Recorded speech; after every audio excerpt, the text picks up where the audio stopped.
Hey, so my name is Tyler McNamer.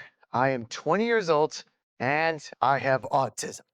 My goal today is to take you through on what it's like to be in the spectrum from the start of grade school to the end of high school. So first off, what is autism? When you hear that word, so what do you think about? Well, autism is all about how the brain functions completely differently. And those who have autism have a hard time being social with other people based on what they say or based on what they do. In other words, it's social and behavioral challenges. And autism is very misunderstood because it is not explained clearly by the person who has it. So I'll do my very best to explain about the symptoms and what it's like to have autism. So pretty much the most basic symptom of having autism is just socially awkward with peers, parents, and teachers. That's pretty much the only symptom of having autism. So I gotta make a note of that. I'll take you back to my younger experiences. When I was in preschool, I did not do very well in games. Like either board games or pass the beanbag.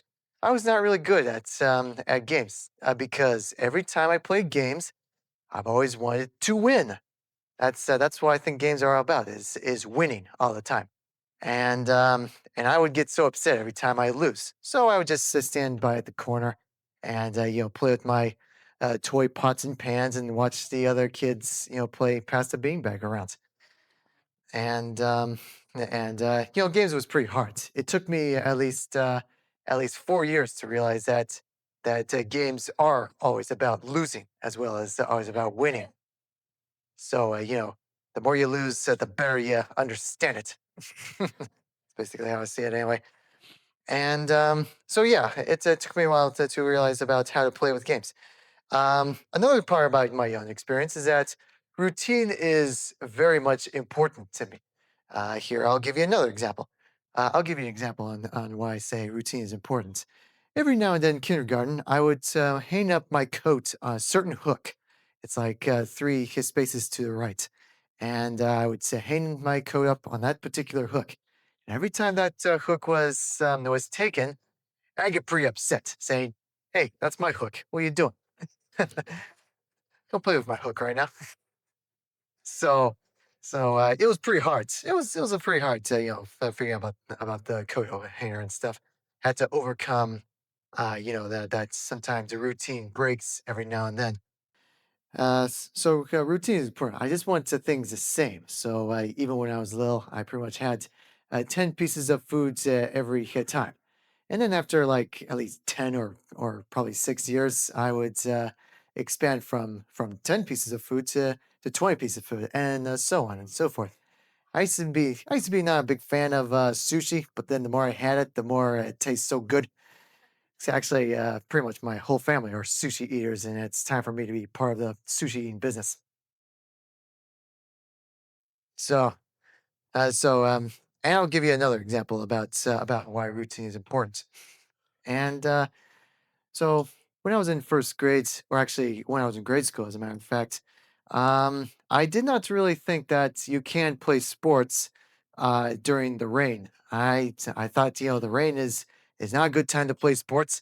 And so when I saw a bunch of kids playing sports in the rain, like soccer, I just got frustrated and saying, "Hey, you can't play that! You can't play that!" So I ran after that soccer ball and then threw it down the hill where the soccer the game was. Naturally, the kids were pretty upset, saying, "Hey, you ruined our game." And it took me a long time to realize that you can play sports in the rain, and that any sports, any activity can be played sports in the rain. There's nothing the matter. So that's pretty much basically it. I just threw the ball away, saying "game over." It's not cool.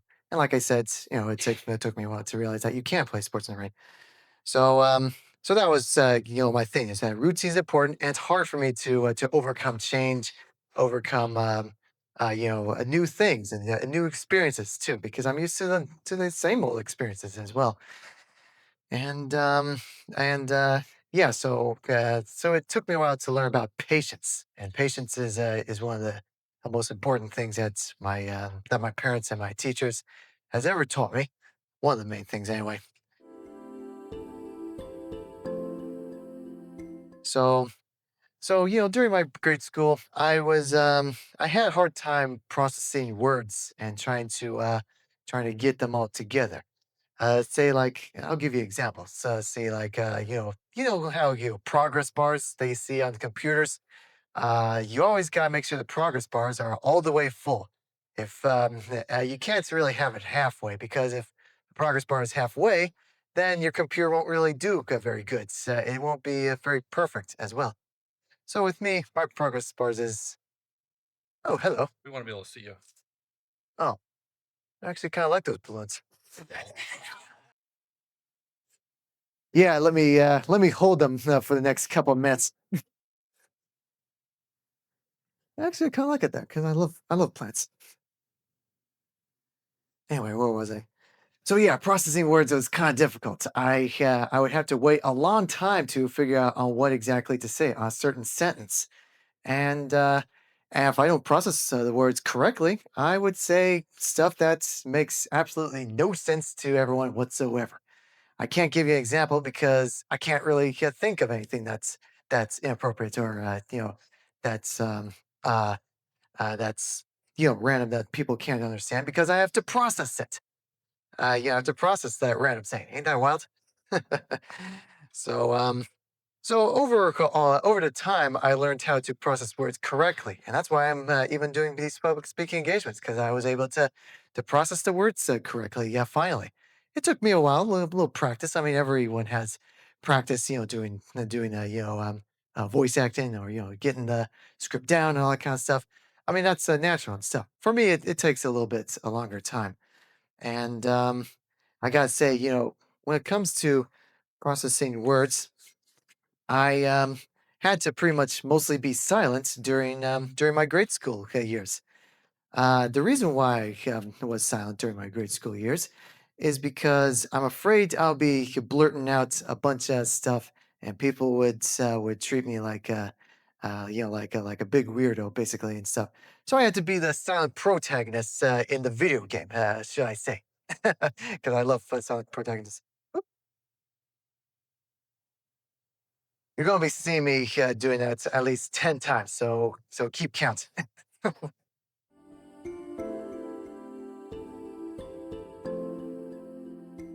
Yeah, so I mostly had to be silent most of the time because I feel like the kids, they were kind of translating for me on what I was supposed to say, or what was I supposed to do.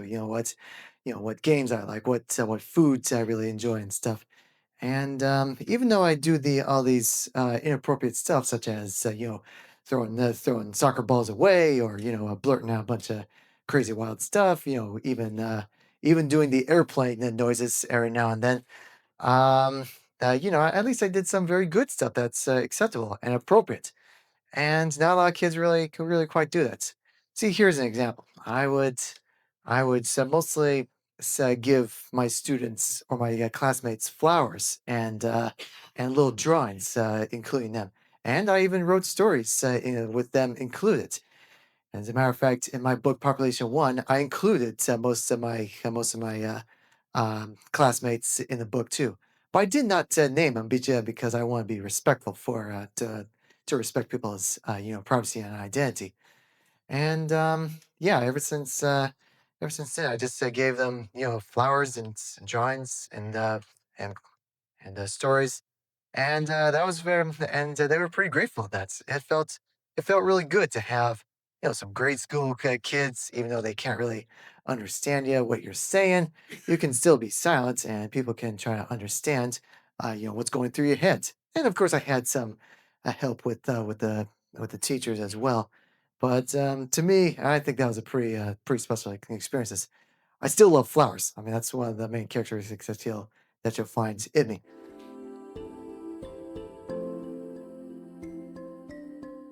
So, growing up with school experiences, I had these things called parapros. Parapros are these extra teachers that are going to be with you most of the time during the school year. Actually, during school itself. See, with parapros, they would tell you, Tyler, you can't stand on top of tables and start screaming like a giraffe. Scream, I mean lion. Excuse me. They actually did say screaming like a giraffe, and I was thinking, really? I didn't know that. And they would just pretty much remind me, saying, you can do these certain things that are appropriate, and then you can do things that you can't do, these things that are inappropriate. So that's what they've been doing so far. At first, with these parapros, I got pretty darn confused about why I have these because I don't see anyone else having parapros, any other students. So why do I have parapros? Well, it turns out, according to them, they said that I do need a little bit of a help with social situations, and that's why they always help me doing certain stuff. And I've had parapros until high school as well. And when the parapros aren't around during high school, it does feel kind of a little bit lonely too, because the parapros were one of the things that were pretty normal for me. It was part of the routine. It was part of the routine that I was so used to of having parapros. So without having them in high school, it felt pretty different.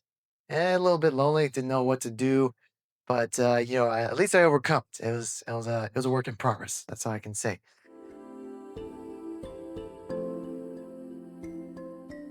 Another thing that the parapros can do is that they would excuse me from the classroom, and they would put me in a very quiet area, and and they would wrap me up like a burrito.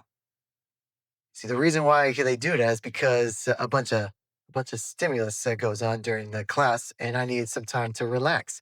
So being wrapped around and being cuddled like a burrito like that with that simple blanket, it's a pretty nice little method of calming down. Take a deep breath and to recharge and stuff. And that's why I had said that when I was in grade school. When I was in intermediate school, that's where we didn't have.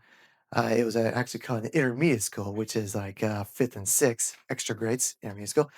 So when I was in that area and middle school, I used to jump on the trampoline just to get rid of all that energy and yeah, just to help me calm me down, and stuff to recharge my mind. And then when I was in high school, I didn't have the burrito, I didn't have the trampoline, but instead I would run around the track, and that's one of the things I love doing even to this day is to just run. And as a matter of fact, for 2 years I've been in the track team for 2 years, and it was a pretty fun experience. I was pretty fast too, and I kind of did get some practice, just so I can recharge, just by doing track. So I thought that was a kind of a cool experience as well. Now, now back to grade school. I just want to say that most of the time I would walk out of the classroom. A lot of people think it's kind of weird and stuff, especially the students. And even during like class time, I would just walk out of the class. Excuse me. And the reason why I do those are pretty much for three things. Is one is I'm afraid that I've been doing the wrong, so I try to escape from the area. Yeah, I didn't want people to notice me saying that if I'm been doing something wrong, I'd be like so embarrassed. So I just try to escape. Another reason is because a lot of times it gets kind of noisy in the classroom too. So I just had to just excuse myself from there and look for quieter locations. And noise is a pretty tough on me. I wasn't really a big fan of noise. Today, I still prefer the quiet every now and then, but the last loudest place I've been to was a Nickelback concert. So, I can handle noise just fine. It's just that most of the time I prefer quiet as well. And the third reason why I walk out of the class is because I didn't want people to think that I'm a rat or a snitch or a freak. As a matter of fact, because I look different or sound different or act differently and stuff like that too. So just wanted to escape from school and stuff. But then I know that school is routine, so I can't really entirely escape from school. just out of the classroom too, at least in the recess area and stuff. And over time, it really was a process by the teachers telling me that the things that happen like this, it's okay. We just gotta figure out some ways to help you and to make school a better place for you, a safe place area.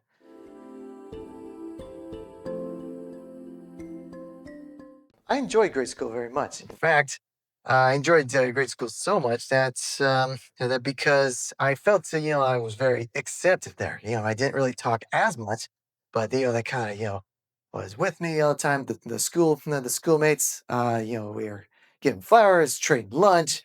I mostly ate my dessert, so I just give people my sandwiches. So I was doing that, giving flowers.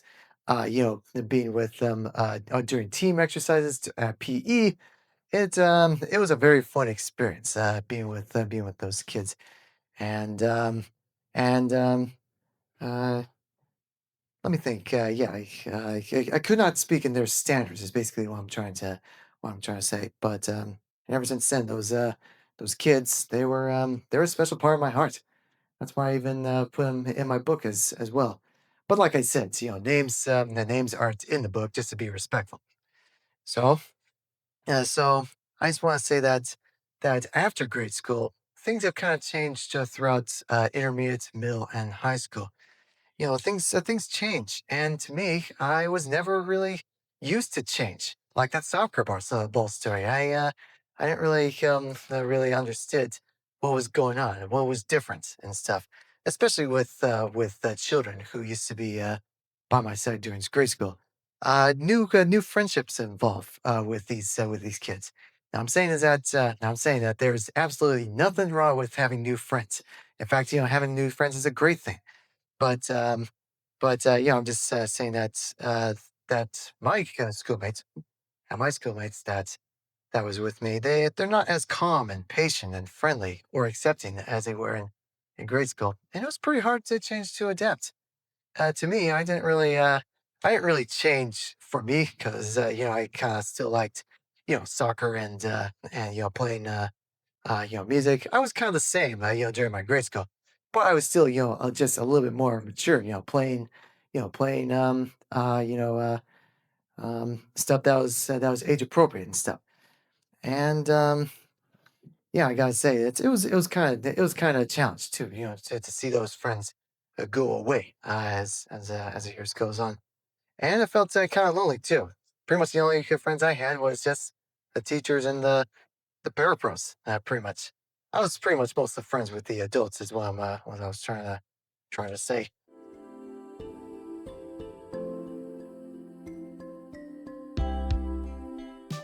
At the beginning of high school, they were introducing all of the freshmen, saying like, "Hey, here comes a freshman. Here's what they can do," and all that good stuff.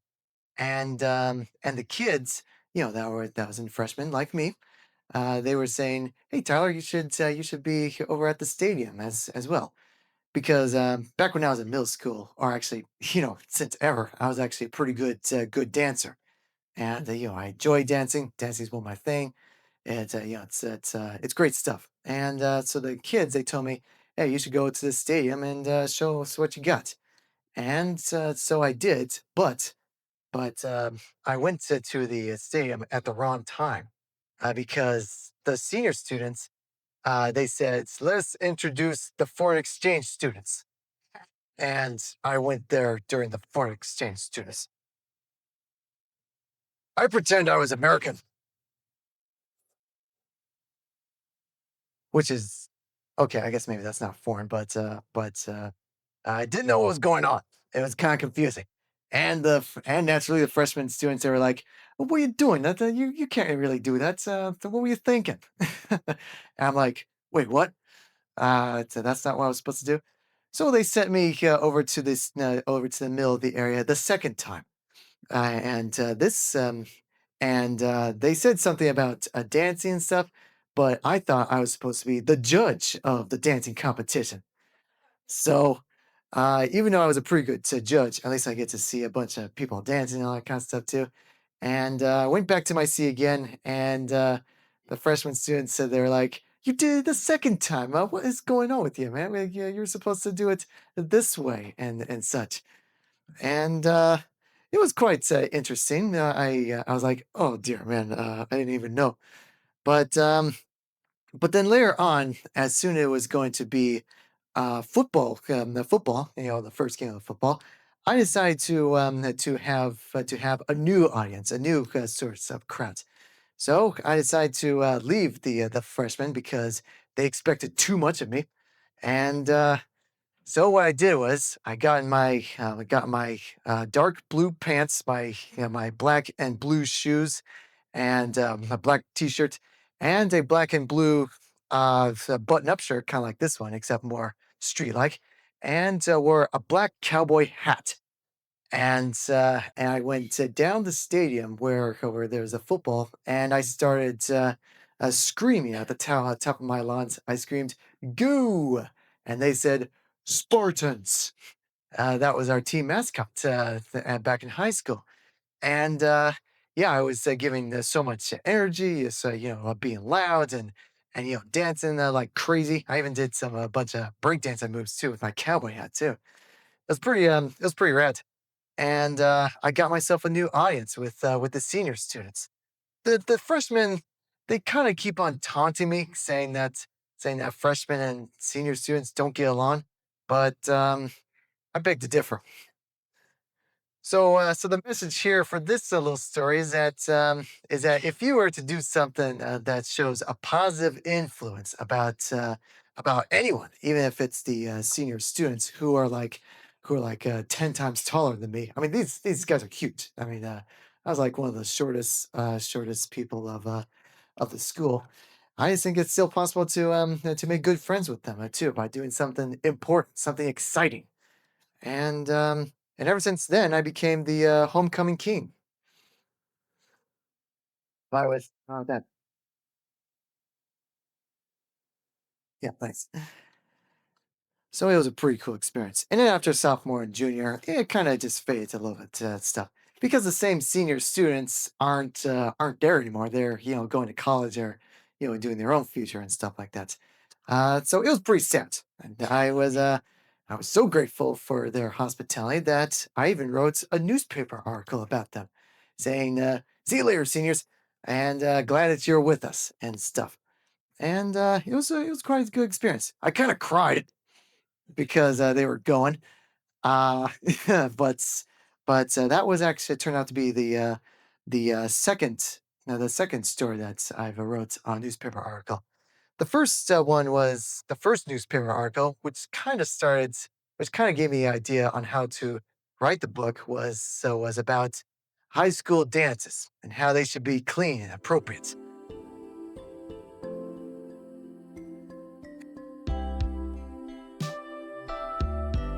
Yeah, so like I said, I love dancing. Dance is everything. Dance is my form of communication, one of my forms of communication.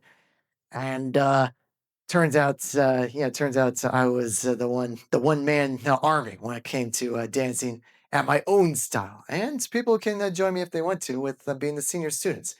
Lately, I've noticed that a lot of inappropriate behaviors on dancing, so, so I decided, no, not how I dance. So I wrote the article about saying how dances should be clean and safe for everyone.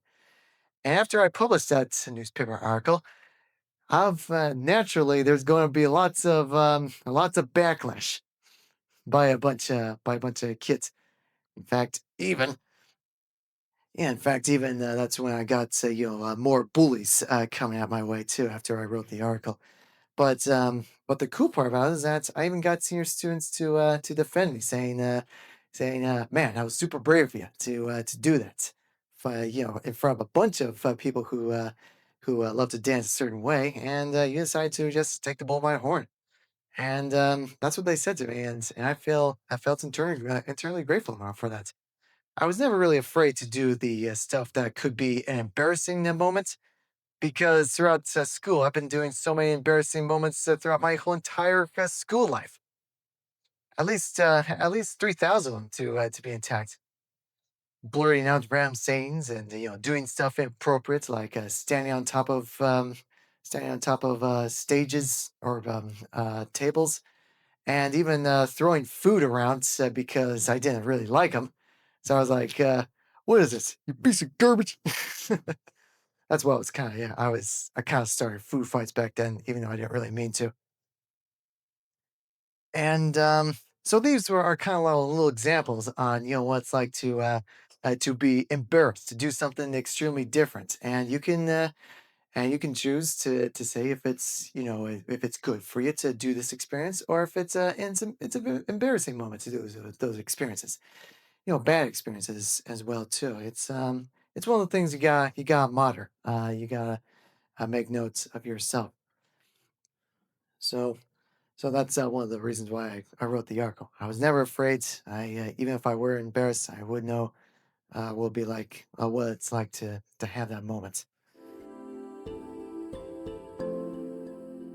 I was kind of mostly an emotional kind of guy. I was kind of mostly angry most of the time. The reason why it triggers so much anger is because no one's accepting me who I am. I look different. There's so many bullies calling me names and trying to pick on me, all that kind of stuff.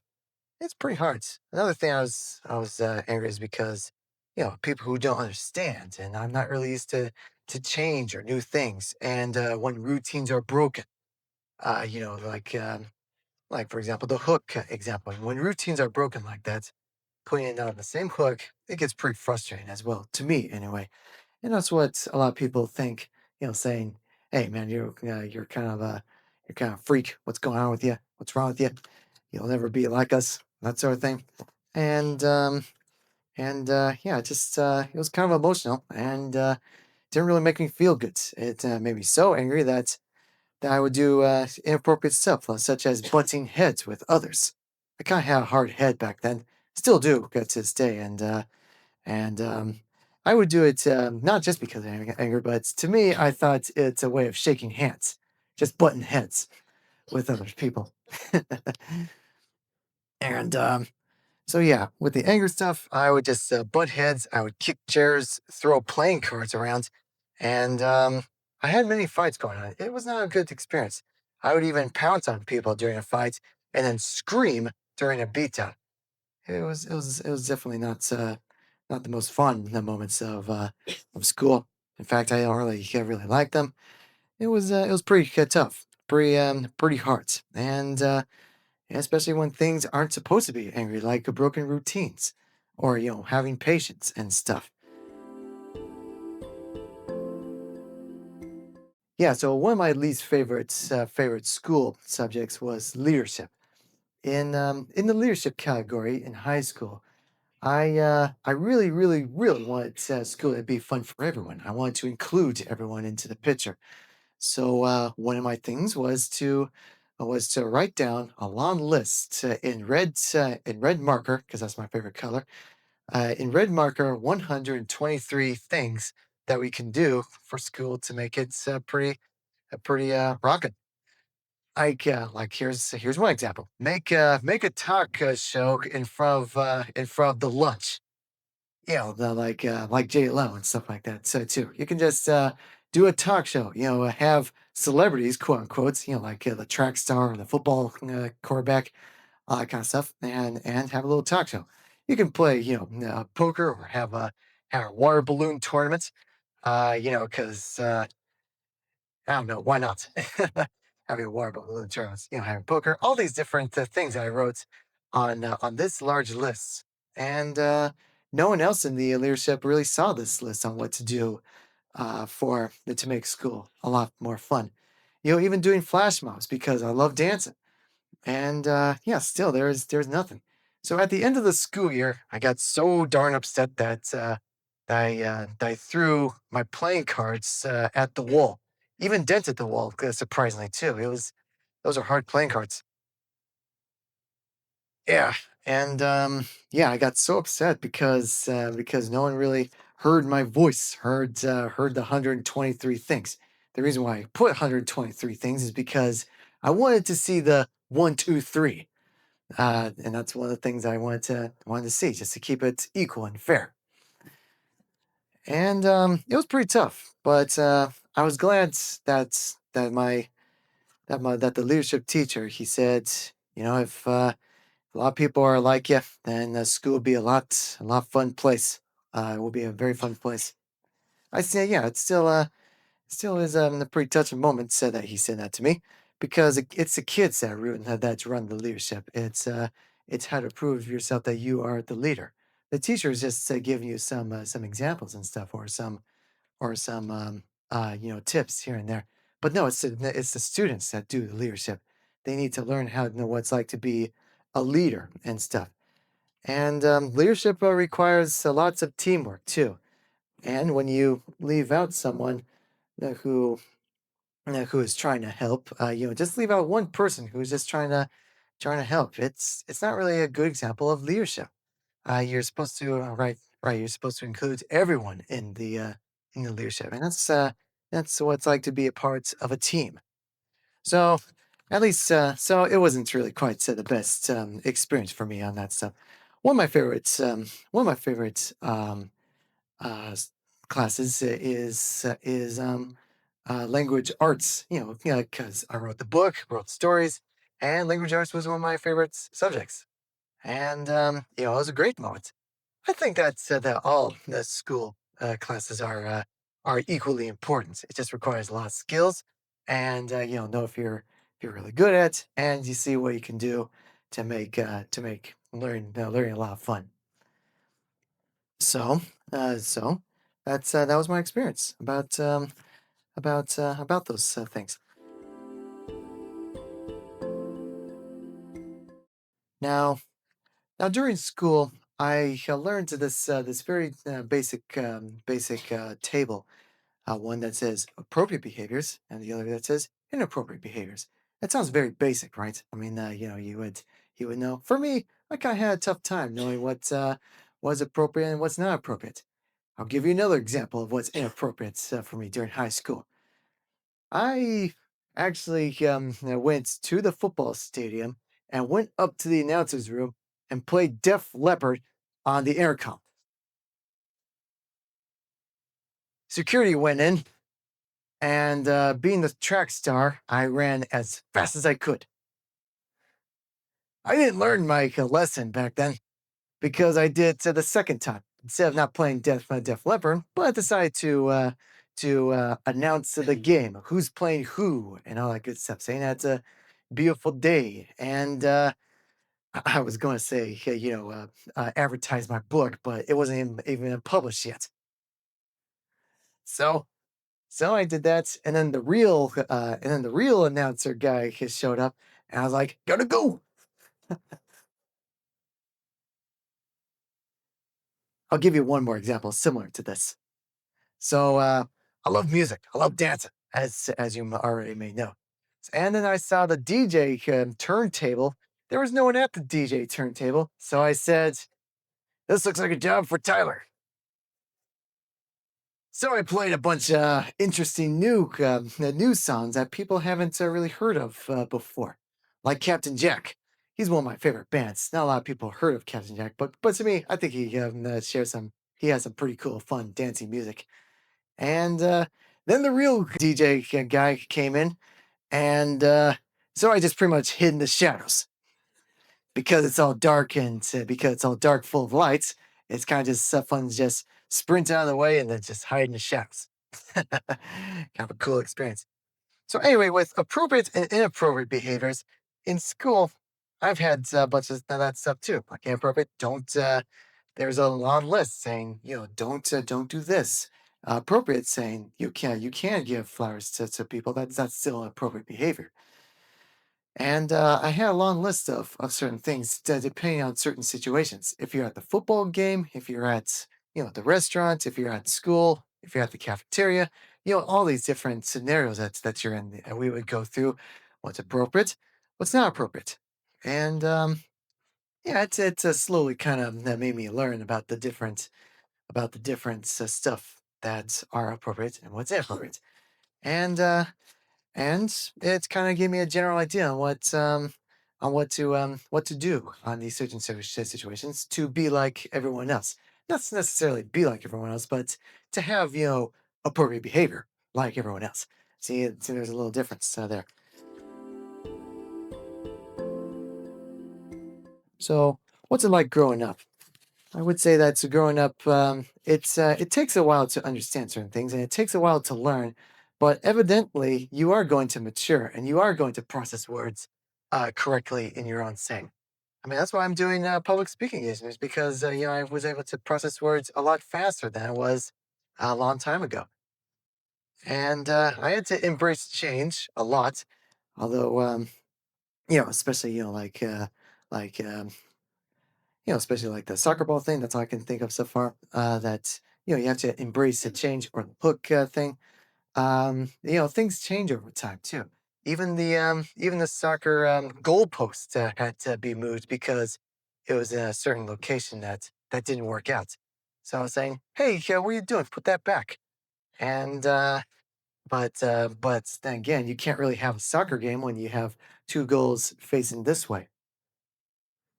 So so I had to learn that very much and stuff. And I was able to speak in full sentences. Ever since I was 12. It was a pretty cool experience. I can tell you that. And I was able to eat certain types of food and I was able to eat all kinds of foods because back then I would eat 10 pieces of foods, like spaghetti, macaroni and cheese, and all that stuff. And I used to not be a big fan of sushi until I had more of it and more of it with my dad. Because, like I said, my family's a big sushi place. I mean, big sushi eaters. So I got the chance to become an expert sushi eater because it was so good. The more you try these different types of food, the more you'll eventually like them. That's why I kind of learned as well.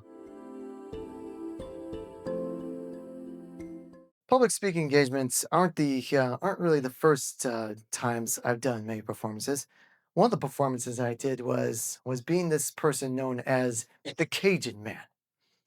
Now, the Cajun Man was a fictional character that I made up during intermediate school, and what he does is that he would put on his Cajun accent and talk about the weather for the school. I would start out saying, "Howdy, folks. This is Cajun Man here from reporting live. Today we're going to have lots of sunshine. 78 degrees. Low would be 60 degrees. So better better put on your t-shirts on right now." And that's what I pretty much mostly wear. It's just a cowboy hat, white t-shirt, and not sandals, and tennis shoes like these, and jeans. So I was pretty fun. It was a pretty fun being that character. And a lot of kids really liked the Cajun Man. And the only annoying part about being the Cajun Man is that whenever you walk by when you walk by, the highway, the hallway, then people would say, "Hey, look, it's the Cajun Man," or "Hey, Cajun Man." And I was like, "Hey," and I was like, "Stop calling me Cajun Man. I want to be called Tyler." I mean, of course, it is good to be on character every once in a while, but I still like to be called Tyler every once in a while. You can call me Cajun Man when I say so. In fact, I forgot to bring my cowboy hat with me, so at least I still got it with the accent and everything. And so yeah, I just wanted my true identity to be heard and not a different identity. I just want to be heard by the true identity. It was great being the character at the time, Tiny School of Wear for the day. And it was pretty nice. It was a pretty fun experience. I would like to do a Cajun Man everyone probably one day someday because I kind of miss being the character. But all I'm saying is that yeah, you gotta still call me Tyler, all right? Because that's Cajun Man's real name.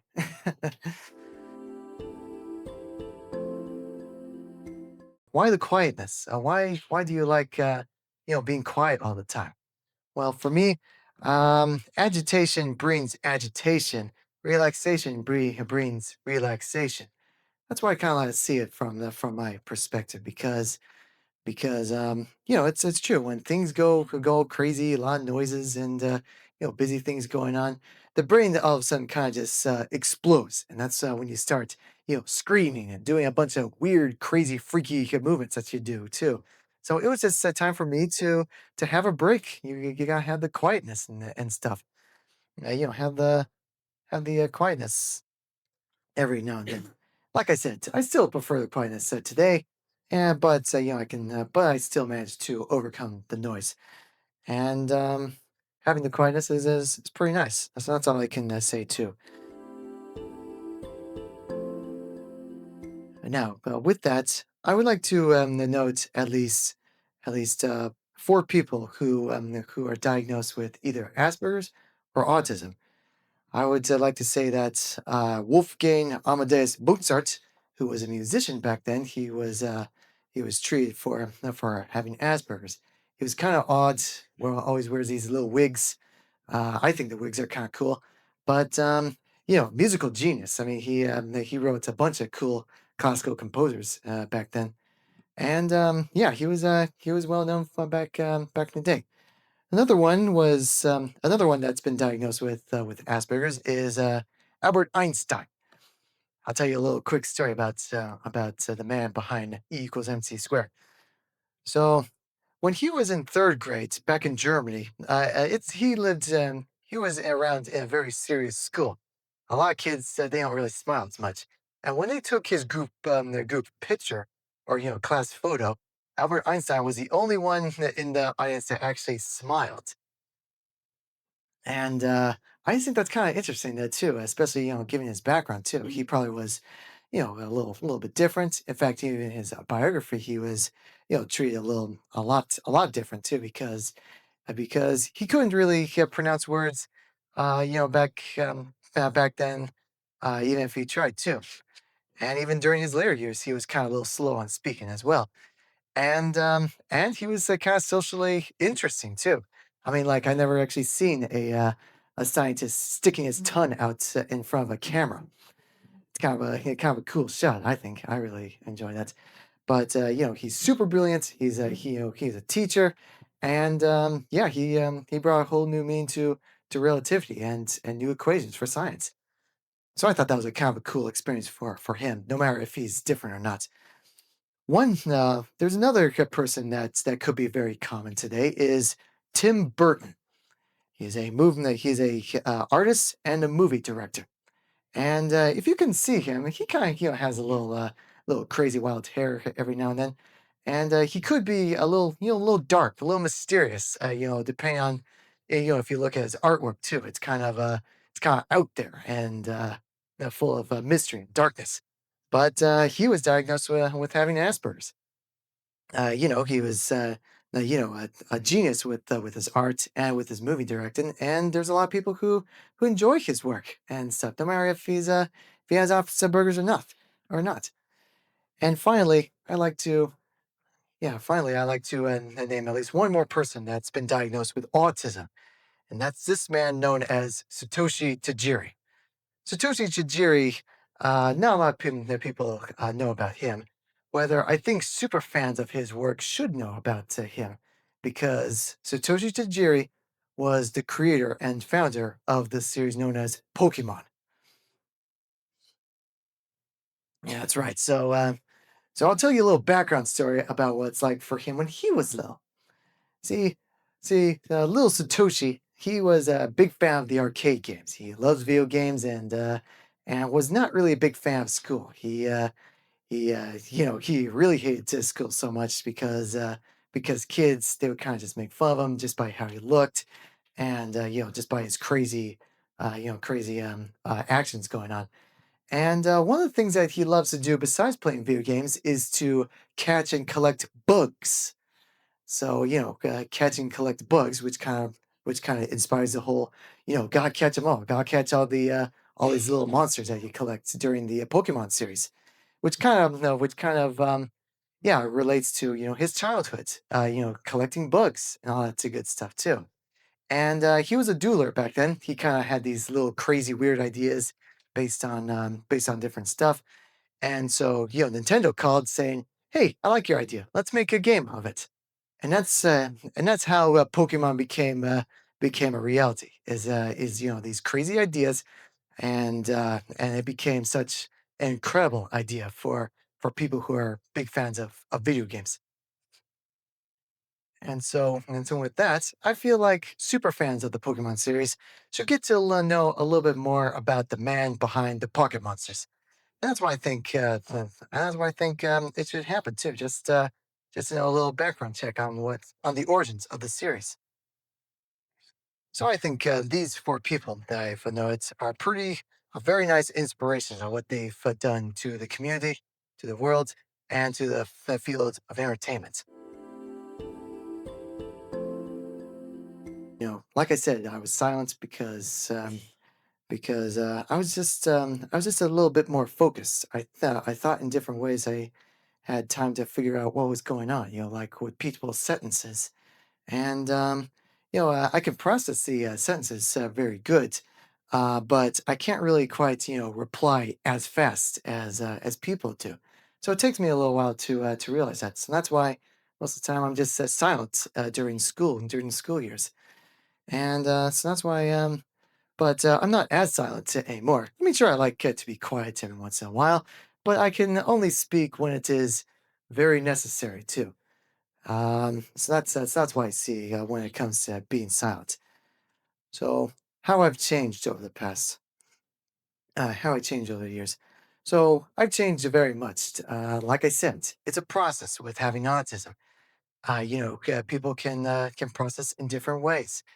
If it's fast, great. If it's slow, it takes a little time, but eventually they will come to adapt and be accepted by everyone.